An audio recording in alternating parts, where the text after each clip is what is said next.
BJP नेता प्रदीप भंडारी ने कहा, भारत में विपक्ष जनता की राय में पीछे है। लोगों ने राहुल गांधी, प्रियंका वाड्रा और सोनिया गांधी से साफ कह दिया है कि आप हमारे खिलाफ हैं। अपनी विफलता को छिपाने के लिए वे हर दिन नया ड्रामा कर रहे हैं ताकि उनकी विफलता पर चर्चा का ध्यान भटकाया जा सके। वे संसद को नहीं चलने देंगे या वे लोकतंत्र और ईवीएम पर हमला करेंगे। चुनाव आयोग ने डेटा के आधार पर सब कुछ स्पष्ट कर दिया है। अब वे कह रहे हैं कि वे सुप्रीम कोर्ट जाएंगे। कुछ समय पहले सुप्रीम कोर्ट ने कहा था कि जब वे हारते हैं तो दोष लगाते हैं, लेकिन जब जीतते हैं तो ईवीएम ठीक रहती है। देखिए, हिंदुस्तान का ऑपोजिशन जनता के मैंडेट में जब पिछड़ चुका है, जब जनता ने ये हिंदुस्तान की ऑपोजिशन इन पर्टिकुलर राहुल गांधी, प्रियंका वाड्रा और सोनिया गांधी को ये स्पष्ट कह दिया है कि आप हमारे विरोधी हैं, आप जनता विरोधी अलायंस हैं। INDI alliance is an anti people alliance. उसके बाद अपने फेलियर को छुपाने के लिए, अपने फेलियर के ऊपर चर्चा को डाइवर्ट करने के लिए राहुल गांधी, प्रियंका वाड्रा और सोनिया गांधी हर दिन नया ड्रामा करने का प्रयास करवा रहे हैं। कभी पार्लियामेंट के अंदर ड्रामा करेंगे, कभी पार्लियामेंट को नहीं चलने देंगे, कभी लोकतंत्र पे हमला करेंगे, कभी ईवीएम पे हमला करेंगे।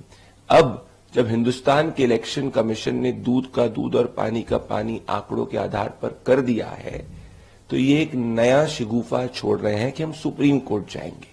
वही सुप्रीम कोर्ट में पिछले इतने सालों में जब भी ये पिटिशन गई है, सुप्रीम कोर्ट ने तथ्यों के आधार पर इसको डिसमिस किया है या कहा है कि there is nothing malafide which is found, EVM tampering is impossible.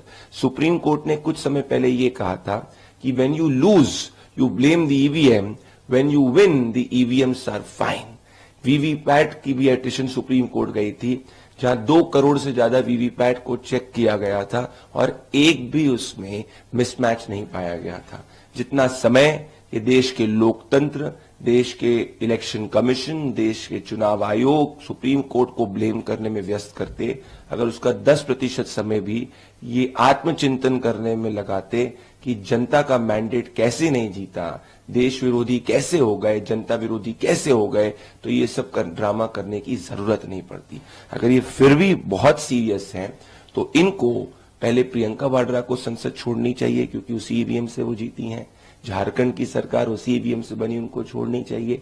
Karnataka की सरकार उसी ईवीएम और इलेक्शन कमीशन के इलेक्शन को हैंडल करने में बनी है, उसको छोड़नी चाहिए। और तेलंगाना के अंदर जहां कांग्रेस पार्टी की सरकार है, वहां एमएलए को रिजाइन कर देना चाहिए। जब ये सब ये करेंगे, उसके बाद देश की जनता ये समझ सकेगी कि इनके किसी भी आरोप में सिंसेरिटी है। राहुल गांधी के 80 बार रीलॉन्च करने के बाद भी अगर राहुल गांधी रीलॉन्च नहीं हो रहे, तो इसके लिए ना इलेक्शन कमीशन, ना चुनाव आयोग, ना सुप्रीम कोर्ट, ना जनता जिम्मेदार है। खुद कांग्रेस पार्टी का देश विरोधी एजेंडा जिम्मेदार है।